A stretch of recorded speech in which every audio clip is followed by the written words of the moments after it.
चंदन नगर क्षेत्र के गुमास्ता नगर में बर्तन व्यापारी राहुल अग्रवाल के घर 3 दिन पहले लाखों रुपए की चोरी को अज्ञात बदमाशों ने अंजाम दिया था, जिसके बाद खुद एसपी घटनास्थल पर पहुंचे और सीसीटीवी कैमरा खंगाले गए। जांच के दौरान सीसीटीवी फुटेज में 2 आरोपी पुलिस को घर के भीतर जाते हुए दिखाई दिए, जिसके बाद पुलिस ने आरोपियों की तलाश शुरू कर दी। गौरतलब है कि 80 लाख रुपए की चोरी की वारदात का पुलिस ने खुलासा करते हुए बर्तन व्यापारी की बहू माधुरी के भाई वैभव के साथ वैभव की दुकान में काम करने वाले नौकर अरबाज को गिरफ्तार किया है। एसपी महेश चंद्र जैन के मुताबिक चोरी की घटना होने के बाद 2 टीमों का गठन कर दिया गया था। टीमों द्वारा क्षेत्र में लगी सीसीटीवी खंगाले, साथ ही दूध वाले पर घर में काम करने वाले और सुबह अखबार डालने वालों से पुलिस ने बारीकी से पूछताछ की गई। इसी दौरान सीसीटीवी कैमरे में एक्टिवा पर 2 संदिग्ध व्यक्ति को पुलिस ने देखा और उनकी तलाश शुरू कर दी। पुलिस टीम ने आसपास के क्षेत्रों में जब पूछताछ की तो पता चला कि घर की बहू माधुरी के भाई वैभव का भी घर में आना जाना है। इसके बाद पुलिस ने व्यापारी की बहू माधुरी के भाई वैभव को पूछताछ के लिए थाने बुलवाया और कड़ाई से पूछताछ की, जिसके बाद आरोपी ने घटना को अंजाम देना कबूल कर लिया। वैभव ने बताया कि उसकी दुकान में काम करने वाले अरबाज के साथ एक्टिवा पर घर पहुंचा था और घर से सोने के जेवरात और 20,000 नकद मिले थे। वहां से 20 मिनट में लेकर फरार हो गए। पूरी घटना में मास्टरमाइंडेड बर्तन व्यापारी की बहू माधुरी ने पूरी घटना को भाई के साथ मिलकर अंजाम दिया था। पुलिस ने बताया कि माधुरी सास को लेकर डॉक्टर के यहाँ गई थी और जुगनू एप्लीकेशन से ऑटो भी बुक किया था। पुलिस ने ऑटो चालक से भी पूछताछ की तो ऑटो चालक ने बताया कि माधुरी उसे अलग अलग रास्तों से लेकर जा रही थी ताकि माधुरी का भाई वैभव घटना को अंजाम देकर घर से फरार हो जाए। 13 तारीख की रात्रि 8 बजे के करीब मेरे दोस्त और एक शहर के जिम्मेदार नागरिक ने सूचना दी कि उनके एक रिश्तेदार जो गुमास्ता नगर में रहते हैं उनका एक बहुत बड़ी चोरी हो गई है। तत्काल थाना प्रभारी चंदन नगर को बताया कि गुमास्ता नगर में एक बड़ी चोरी की घटना है, जाकर देखो। हालांकि तब तक थाने पर कोई सूचना प्राप्त नहीं हुई थी। फिर मेरे द्वारा उनसे उनका एड्रेस मांगा गया, फ़ोन नंबर मांगा गया। जैसे ही फ़ोन नंबर और एड्रेस मिला, मैंने तत्काल एडिशनल एसपी, सीएसपी और थाना प्रभारी को बोला कि मौके पर जाकर देखें, और मैं भी स्वयं मौके पर गया। प्रथम दृष्टया एक घर में एक बहुत बड़ी चोरी जो करोड़ों रुपए की फरियादी पक्ष के द्वारा बताई जा रही थी, और घटनास्थल के निरीक्षण से ये पाया गया कि घर पर चोरी की घटना घटित हुई है। एक सनसनीखेज नकबजनी की घटना को देखते हुए आईजीपी इंदौर, डीआईजीपी इंदौर महोदय द्वारा सभी अधिकारियों को गंभीरता से लगकर इस घटना की पतारसी और बरामदगी के लिए निर्देशित किया गया था। मौके पर पहुंचकर घटनास्थल के निरीक्षण के साथ साथ एफएसएल की team, fingerprint expert, dog squad आदि को बुलाकर प्रारंभिक कार्रवाई पुलिस के द्वारा की गई। आसपास के सीसीटीवी फुटेज तलाशे गए। एडिशनल एसपी, सीएसपी के सतत पर्यवेक्षण में, मार्गदर्शन में थाना प्रभारी चंदन नगर के साथ साथ द्वारिकापुरी, अन्नपूर्णा के भी जो क्राइम स्क्वाड है उन सबको इस सनसनीखेज नकबजनी की पतारसी हेतु लगाया गया। जो सीसीटीवी फुटेज पास में दिख रहे थे उसमें 2 व्यक्ति एक ऑटो से उतरकर फरियादी के घर की ओर जाते हुए दिखते हैं। कि एक्चुअल में जो इसका जेठ है उसकी पहली पत्नी के से तलाक हो गया था, तो पहली पत्नी को जो सोना चढ़ाया था बाद में वो भी वापस आया, तो दूसरी पत्नी को जो सोना चढ़ाया वो भी, तो उसके पास लगभग 1.25 किलो के करीब सोना है।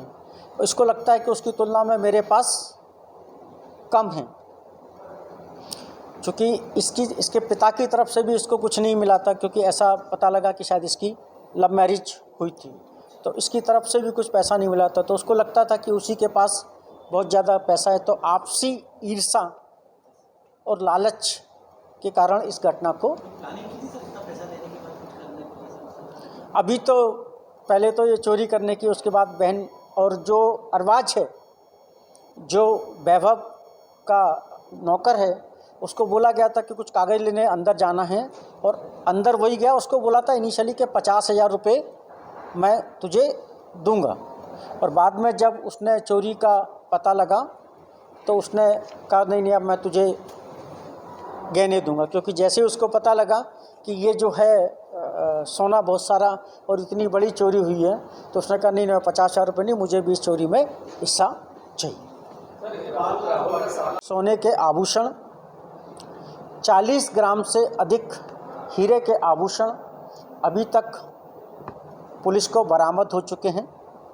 फरियादी पक्ष ने 10-15 लाख रुपए नगद होना बताए थे, जबकि दोनों ही आरोपियों ने ये बताया है कि नगद रुपए नहीं थे, मात्र 20,000 के करीब रुपए इन लोगों को मिले थे।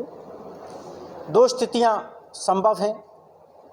प्रथम, या तो फरियादी ने, उसके घर वालों ने नगद रकम जानबूझ के ज़्यादा बताई, या फिर छोटी बहू माधुरी जो इस अपराध में शामिल है, उसने नगद रकम पहले से अपने पास रख लिया। आरोपी तथा फरियादियों का आमना सामना कराकर पुलिस रिमांड पर इस बारे में और स्थिति क्लियर की जाएगी।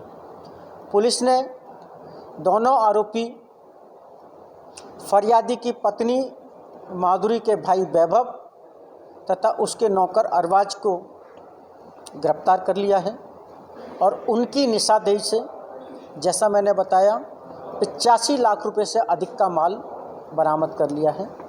इस चोरी में चूँकि फरियादी राहुल की पत्नी भी संलिप्त है, मुख्य षड्यंत्रकर्ता है, उसे भी सह आरोपी बनाकर अग्रिम कार्रवाई की जा रही है। इस सनसनीखेज और बहुत बड़ी, जैसा कि आप सब ने उसको कोट किया कि इंदौर की तीसरी बड़ी नकबजनी की वारदात है, इसका खुलासा करने वाली टीम थाना प्रभारी चंदन नगर दिलीपपुरी को 2,000 रुपये, उपनिरीक्षक लोकेंद्र सिंह खड़ेल, आरक्षक पंकज सामरिया, प्रधान आरक्षक पंकज सामरिया, प्रधान आरक्षक कमलेश चावड़ा, प्रधान आरक्षक अभिषेक पवार, प्रधान आरक्षक धर्मेंद्र राठौर, आरक्षक होतम सिंह और आरक्षक विजय कटारे को 3-3 हज़ार, कुल 20,000 रुपये का नगद इनाम DIG साहब की तरफ से दिया जा रहा है, और हमारे CSP एडिशनल SP को प्रशंसा पत्र दिया। धन्यवाद। Any question please. सुमित भाई, रिकॉर्ड जानकारी मिलेगी। माधुरी की पत्नी, इसके हस्बैंड भी शामिल है? नहीं, अभी तक उसके पति के शामिल होने की कोई साक्ष्य नहीं मिली है। वैभव ने अपने घर पे और कुछ हिस्सा अरबाज को जो दिया था, हाँ थोड़ा सा, जो उसको थोड़ा सा हिस्सा दिया गया था, दोनों की कब्जे से बरामद किया। अभी तो भैया 3 दिन हुए पकड़े थे, चीज़ें ठंडी हो जाएं फिर उसके हिसाब से करते हैं। और वैसे भी चूँकि उस बहू का खुद का माल है, तो उसको इच्छा थी कि जो सोना मेरे पास आ जाए, तो अभी नहीं, एक दिन तो हुआ है, अभी नहीं। वो एक उसकी क्या बोलते हैं, एल्यूमिनियम सेक्शन की एक दुकान है जिंसी में। बहुत स्पष्ट तो नहीं, लेकिन CCTV फुटेज में दिखते हुलिया और एक्टिवा, इन दोनों को जोड़कर उस पर संदेह पैदा कर रहा था। हमारे एडिशनल SP, CSP और थाना प्रभारी लगातार रात भर उनके साथ में पूछताछ की, और तब वैभव टूटा, और वैभव ने जो जानकारी बताई वो इस प्रकार है। उसकी बहन की शादी इस परिवार में 8-9 साल पहले हुई थी। दोनों बहुओं में संपत्ति को लेके मनमुटाव होता था, विवाद होता था। वैभव की बहन के पास अपेक्षाकृत कम सोना था, तो उसने अपने भाई को बोला कि मेरे पास कम सोना है, मेरे पास पैसे की समस्या रहती है, ज़िंदगी भर ऐसी स्थिति बनी रहेगी। आज मौका है, आज घर खाली रहेगा, तुम आकर यहाँ से सामान सोना चांदी का ले जा सकते हो। उसने उसके लिए भी जो मदद कर सकती है, उसने अपना सोना इकट्ठा करके रख दिया। सारे घर की चाबियाँ भी घर में ही अलमारियों में आसपास उपलब्ध रहीं। किस अलमारी की चाबी कहाँ रहती है ये भी बता दिया। और योजना के अनुसार जैसे ही माधुरी अपने सास के साथ अस्पताल गई, उसने अपने भाई को सूचित किया और भाई वैभव अपनी ही दुकान पर काम करने वाले एक 19 वर्ष के युवक अरबाज के साथ पहुंचा। एक्टिवा खड़ी की, ऑटो से गया और उसके बाद उसके घर में हेलमेट लगा के घुसा। चूँकि सब कुछ योजना अनुसार था, सोने के जेवर भी उसने अपने बांध के रखे थे, तो 20 मिनट में ही सारे सोने चांदी के जेवरात इकट्ठे करके वो वापस चला गया। जितना सोना फरियादी पक्ष ने बताया था, लगभग उतना सोना पूरा का पूरा, जैसे जो आरोपी हैं उन दोनों ने बताया कि इतना ही जेवरात वहाँ से हमको मिला था। आगे बढ़ाते हुए हमारे चंदन नगर के थाना प्रभारी श्री दिलीप पुरी, सब इंस्पेक्टर लोकेंद्र तथा टीम के हमारे 6 आरक्षक लगातार 2 दिन से 3 किलोमीटर से ज़्यादा के दायरे में सीसीटीवी फुटेज उन्होंने चेक किए और एक सीसीटीवी फुटेज में ये पाया कि जो 2 संदिग्ध ऑटो से उतरकर फरियादी के घर जाते दिख रहे हैं।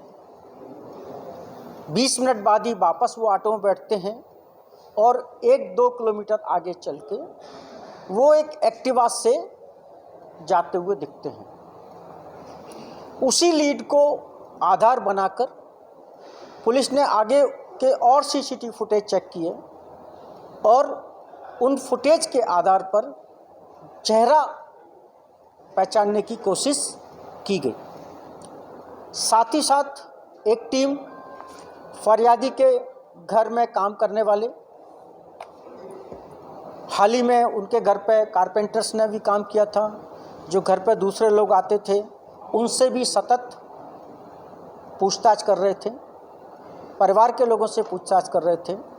घर में काम करने वालों से ये जानकारी भी मिली कि घर की छोटी बहू माधुरी का भाई वैभव भी एक्टिवा से आता जाता है।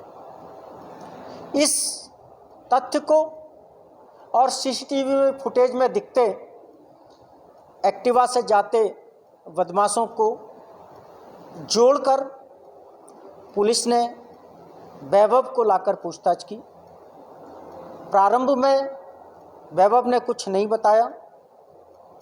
एक बात मैं और आप सबके माध्यम से कहना चाहूँगा कि पूर्व में भी और इस घटनाक्रम में भी ये देखा गया है कि आप सबके स्तर से, प्रिंट मीडिया के स्तर से जो भी घटना घटित होती है उसके बारे में लिखा जाता है।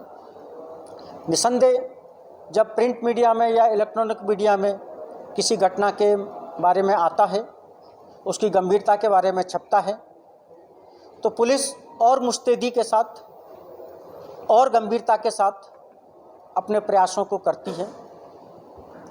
परंतु एक अनुरोध मैं करना चाहूँगा कि निसंदेह घटना हुई है, उस घटना को लिखना चाहिए। उस घटना के बारे में जितना ज़्यादा लिखेंगे उतनी ज़्यादा पुलिस प्रयास करेगी।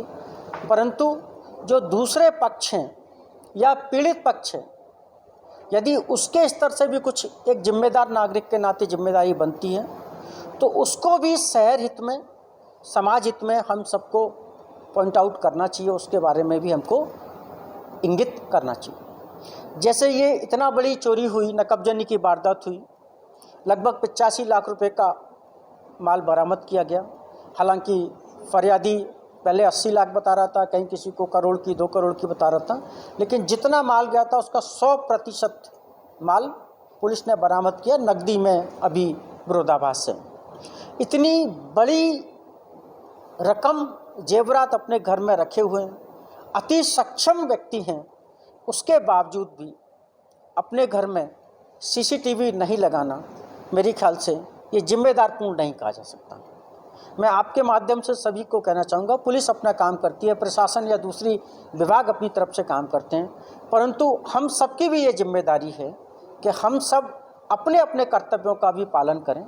यदि सीसीटीवी फुटेज होते तो संभवतः वो बहु इस प्रकार की घटना का षड्यंत्र नहीं कर पाती, या दूसरे लोग भी होते तो शायद हम और जल्दी से उसको पकड़ सकते हैं। मेरा आप सबके माध्यम से सभी से अनुरोध है, ये एक घटना है, इस प्रकार की पहले भी कई घटनाएं हुई हैं और ये भी नहीं कहा जा सकता कि ये आखिरी घटना है, आगे भी बहुत सी घटनाएं होंगी इस प्रकार की और दूसरे प्रकार की।